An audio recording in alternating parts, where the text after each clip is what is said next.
اللہ صلی اللہ علیہ وسلم نے چند لوگوں کو کچھ عطیہ دیا اور ساتھ وہاں موجود تھے۔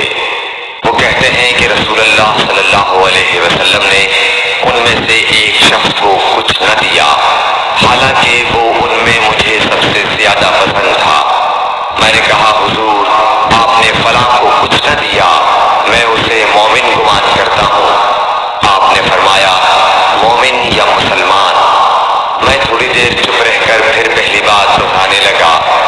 حضور صلی اللہ علیہ وسلم نے بھی دوبارہ وہی جواب دیا۔